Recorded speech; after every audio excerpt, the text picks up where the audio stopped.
आओ मियाँ समझौता कर ले। आज तक हम एक दूसरे पर अब जमाने के लिए ऐसी बातें और हरकतें करते रहे हैं जिन्हें फजूल ही नहीं मज़ाही का खेस कहा जा सकता है।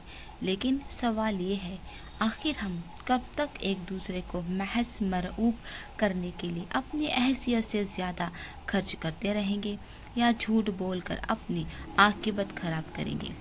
क्यों ना हम इस हकीकत को तस्लीम कर लें कि हम दोनों में से कोई भी रईस इब्ने रईस नहीं, बल्कि तुम एक मामूली ताजर हो और मैं एक मामूली मौल्लिम हूँ, और दोनों पिछले 5 बरस से एक दूसरे को धोखा देने की बेकार कोशिश कर रहे हैं। चनाचा अगर तुम कहते हो कि तुम्हारा भाई दहली में मजिस्ट्रेट है, तो मैं तुम्हें मतलिया करता हूँ। मेरा भाई इलाहाबाद हाई कोर्ट का जज है।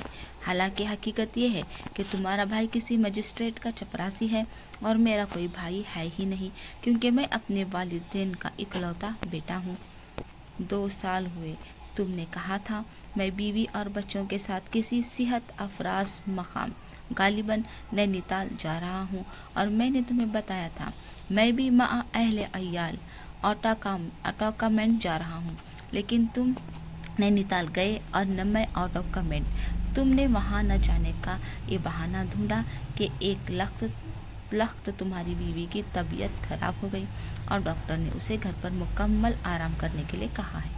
मैंने आउट ऑफ कमेंट न जाने की ये वजह बताई कि मेरे साले की शादी है और मुझे उसका इंतज़ाम करना है। लत्फ यह है कि मुझे मालूम था तुम्हारी बीवी भली चंगी है और तुम्हें पता था कि मेरे साले की शादी तो क्या, अभी सगाई तक नहीं हुई। पिछले दिनों जब तुमने मुझ पर रौब जमाने के लिए किस्तों पर एक फ्रिज खरीदा, तो मेरी बीवी मेरे सर हो गई कि हमारे घर में फ्रिज ज़रूर होना चाहिए। चनांचा न चाहते हुए भी मुझे फ्रिज खरीदना पड़ा। अब सुना है कि तुम किस्तों पर टेलीविज़न सीट खरीदना चाहते हो।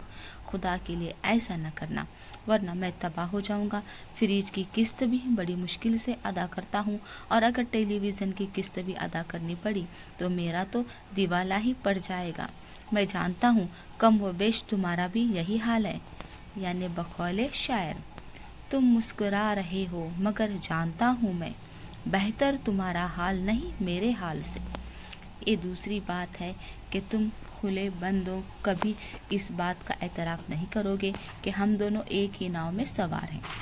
कभी कभी तुम मेरा काफिया तंग करने की खातिर अपनी बीवी के लिए कीमती साड़ी या जेवर ले आते हो। उसे पहनकर जब तुम्हारी बीवी शेखी भगाती है, ये साड़ी 550 में आई है, ये जेवर 2000 रुपये का है, तो मेरी बीवी के सीने पर सांप लौटने लगते हैं और वो उसी दिन से फरमाइश करने लगती है कि इससे कीमती साड़ी या जेवर लाइए, नहीं तो मुझे खाना हजम नहीं होगा और न ही नींद आएगी। गुज़िश्ता इतवार को तुम्हारी बीवी ने अपने बच्चे के जन्मदिन पर 25 औरतों को मदऊ किया। अब मेरी बीवी का तकाजा है कि 2 हफ्तों के बाद जब मैं अपने बच्चे का जन्मदिन मनाऊंगी तो कम अज़ कम 50 औरतों को दावत दूंगी, वरना हमसाई की नज़र से गिर जाऊंगी। हर बात में एक दूसरे को नीचा दिखाने की तमन्ना ये रंग लाई है कि अब बीमारियों के मामले में भी हम एक दूसरे से बाजी ले जाने की कोशिश करने लगे हैं। चनांचा मेरी बीवी कहती है, कल रात मुन्ने को 104 डिग्री बुखार था, बेचारा सारी रात हाय हाय करता रहा। तो तुम्हारी बीवी फौरन मुंह बनाकर जवाब देती है, 104 डिग्री बुखार भी कोई बुखार होता है?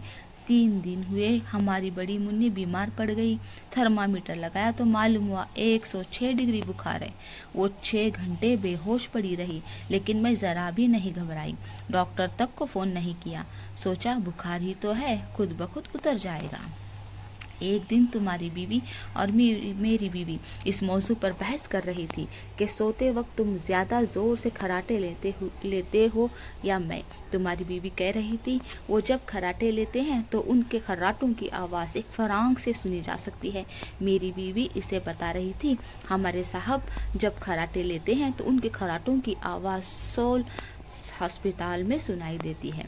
कई बार डॉक्टर हमारे घर पे पूछने के लिए आते हैं कि खैरियत तो है।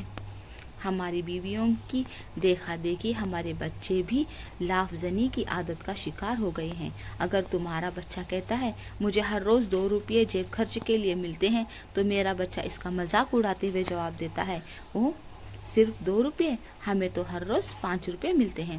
اگر تمہارا بڑا لڑکا کہتا ہے میرے باپ نے ایک دفعہ مٹی کا تیل بلیک مارکیٹ میں فروخت کر کے 7,000 روپے کمائے تھے، تو میرا لڑکا اس سے بازی لے جانے کی نیت سے اسے بتاتا ہے میرے ڈیڈی نے ایک مرتبہ اسکول کے فنڈ سے 10,000 روپے اڑا لیے تھے۔